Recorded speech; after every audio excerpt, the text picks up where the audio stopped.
Next, let's introduce of the images of informal credit market in Malaysia. The word aranu is taken from Arabic rahana, which means is permanent and guaranteed. The introduction of Islamic pawnbroking aranu worldwide in Malaysia is seen a new credit instrument provided the financial product for lower income growth and small business which has a limited capital. Aranu is one of the various informal credit marketplace that provide the borrower to with the alternative pawnbroking service to Sharia requirement.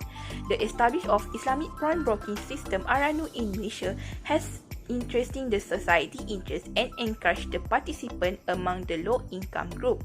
Despite the traditional pawn scam has monopolized the sector in Malaysia for a long time, but Islamic pawnbroking system is high demanded. Aranu has become the significant instrument in economic development in Malaysia after 20 years on the preparation as a client who has either access and capacity to get a loan from banking sector and can be obtained the funding from an aranu in a minute. Let's learn about history of the operation of Bank Rakyat. As we know, to reach above must have go through many challenges.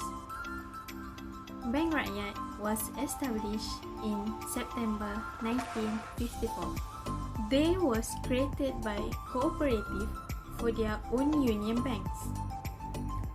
This helps them to focus on towards their financial requirements.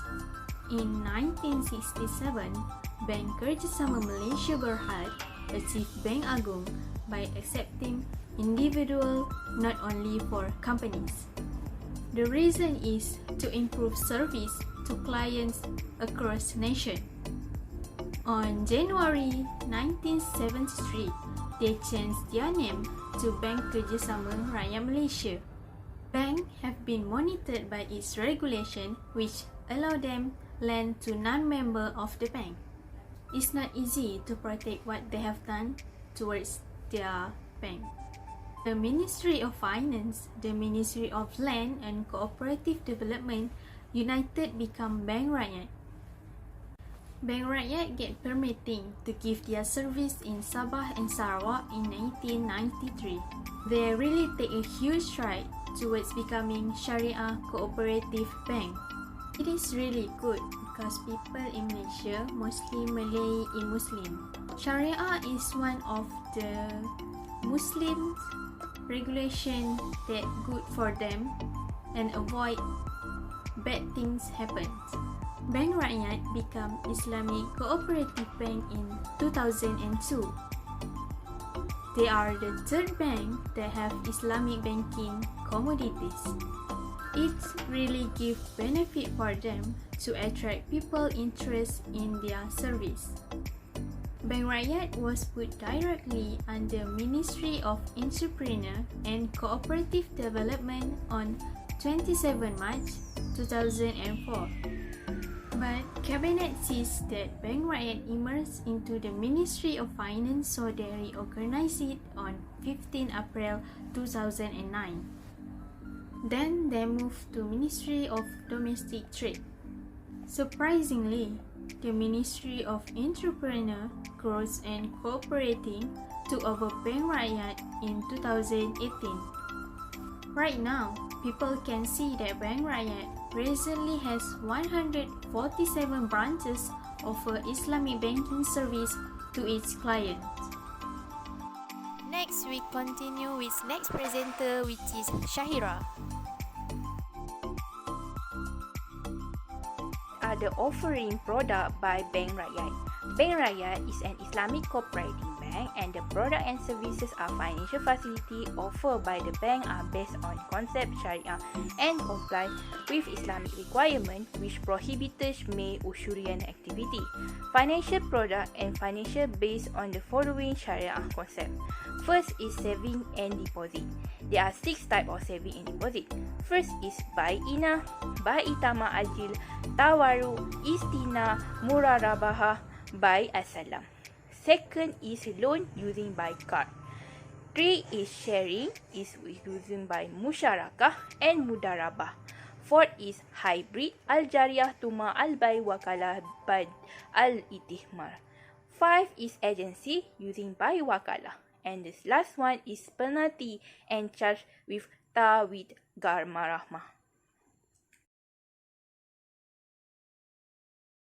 So next, I will be explain about the types of contract in Ar-Rahnu. There are 3 types of Ar-Rahnu, which are Qardul Hasan, Wadia Yadamana, Al-Ujra, Wadia Yadamana. So for the Qardul Hasan is a financial institution that will provide a compensation-net loan to an applicant who wants to power his valuable item, which provide interest-free. In this concept, the borrower pay the same amount that borrowed in a specific period. So next, I will proceed about the Wadia Yad Amanah. To ensure the repayment of the loan, the borrower must provide a guarantee, and if there is an accident or disaster occur, the lender is not required to replace the guarantee item. Moving on to the Al-Ujra.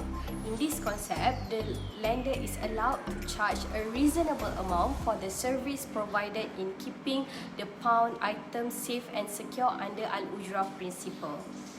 Lastly, Wadia Yadamana. If the lender failed to uphold the agreement owing to its own carelessness, the owner will be responsible for replacing the lost or stolen item.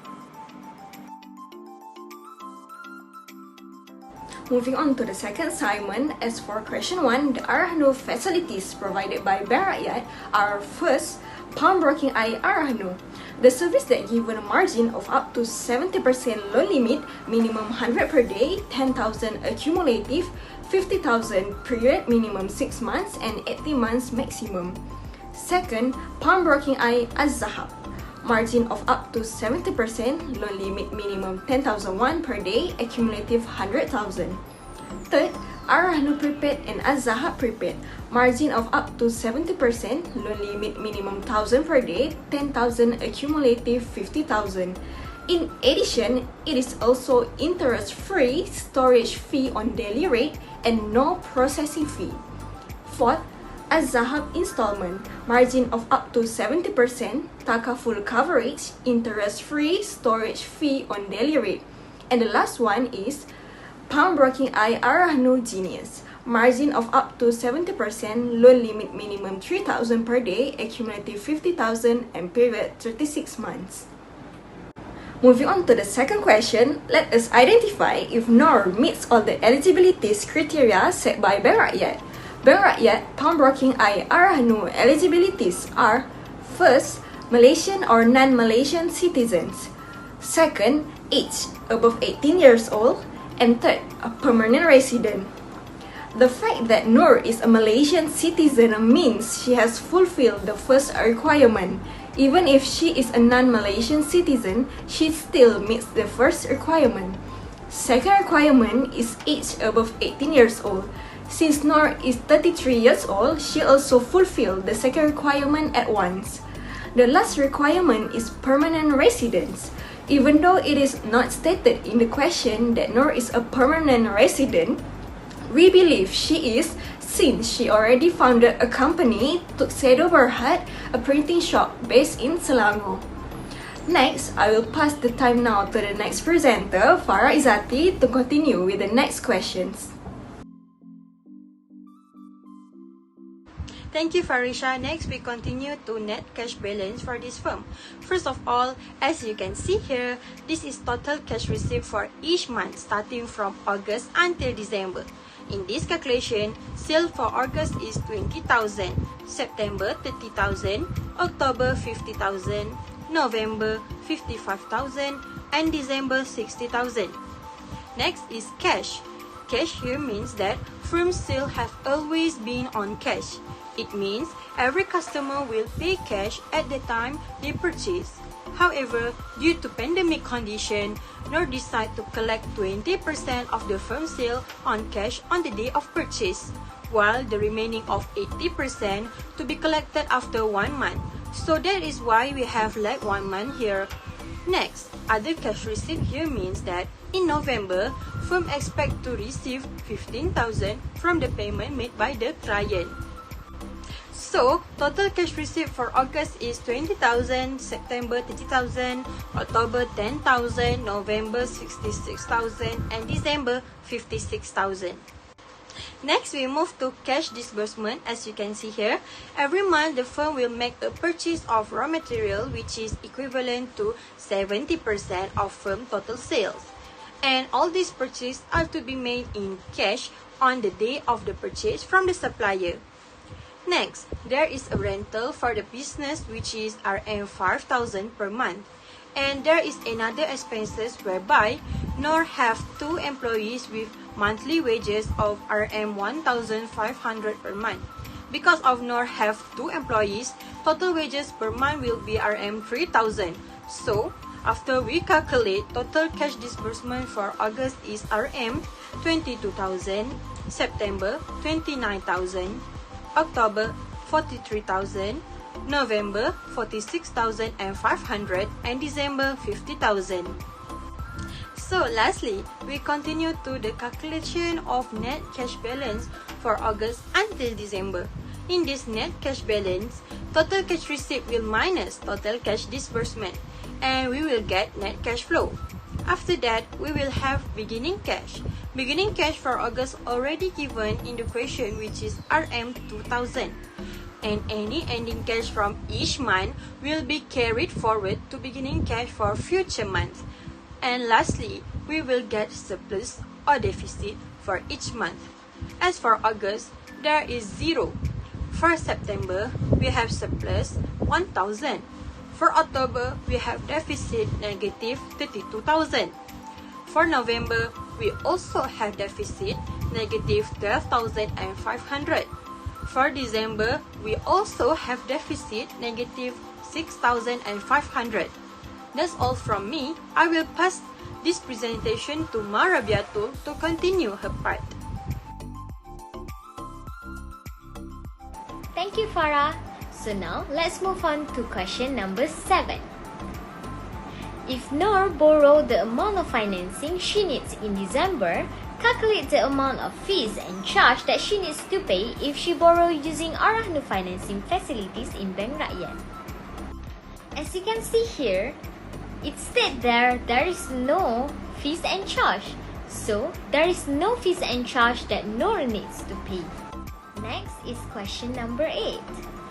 With the goal that she has at the time being, how much money can she borrow from Bank Rakyat Arahnu financing? Assuming that she can borrow in maximum margin level in maximum tenure offered by Bank Rakyat. Noor have 35 gram of gold 999. The price of gold per gram is 293 ringgit. The value of pledged collateral is calculated by the price of gold per gram times the amount of gold she has. So, the value of pledged collateral is 35 gram times 293 ringgit, which is 10,255 ringgit. Then, the maximum amount that Noor can borrow is calculated by the value of pledged collateral times margin level. So, 10,255 ringgit times 80% is Rm 8,204. This is the amount that Noor can borrow. So now, let's move on to question number 9. Explain to Noor what type of challenge she may have to face if she borrows using Arahnu financing facilities. The first one is application of Arahnu concept. Arahnu concept limited to micro or personal financing only. There is the major obstacle faced by micro SME, which is failure to provide liquidity or financial funding. During this point, the started business usually taking a resource through personal saving, friends, family, and institutions that primarily provide cash flow. Besides the institution, there had been a public business for collateral funding. This means a high level of risk preparation for both setting up a business instead. Arahnu can develop their product to acquire a proceeds fund. Second one is determinations of fees for care of goods in practice of Arahnu. In Malaysia, there is no set standard rate for almarhum service. The impost charge range from the 10 cent to 85 cent for 100 ringgit value from the almarhum. The maximum monthly charge for the care cost is 1% the total almarhum value. The third one is the owner murid cannot claim his good on consignment because it is also promised and granting the pledge right of retention. Thus, the owner can only claim on good after repaying his debt to the creditor of trustee, which is mukrit or mustauda.